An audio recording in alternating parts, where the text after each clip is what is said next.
নমস্কাৰ, মোৰ YouTube channel Rajiv ওজা ব্লগছলৈ সকলোকে স্বাগতম জনাইছোঁ।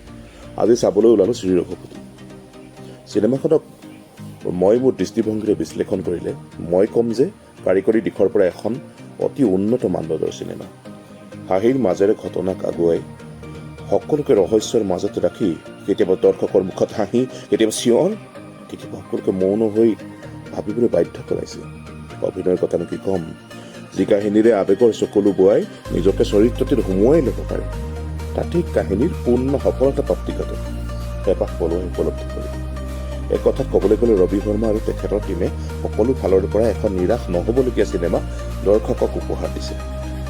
ৰবি শৰ্মাদা বহুত বহুত ধন্যবাদ ইমান এখন মন পৰশা চিনেমা আমাৰ ৰাইজৰ মাজলৈ আগবঢ়াই দিয়াৰ বাবে। এগৰাকী স্বাভিমানী অসমীয়া হিচাপে মই সুখী, অসমৰ ৰাইজ নিশ্চয়কৈ সুখী। হৃদয় সংগীত সৃষ্টি, কি অপূৰ্ব উপস্থাপন। নাৰায়ণ শীৰ্ষক গীতটো শুনি গাৰ নোম শিয়ৰি গৈছে। সজীৱ উপস্থাপন, একেবাৰে জীৱন্ত। বৰ সুখ পালোঁ ৰঘুপতি চাই। ভাল হওক, অসমীয়া চিনেমাৰ পুনৰ সুদিন ঘূৰি আহক। আজিলৈ আহিছোঁ, ধন্যবাদ।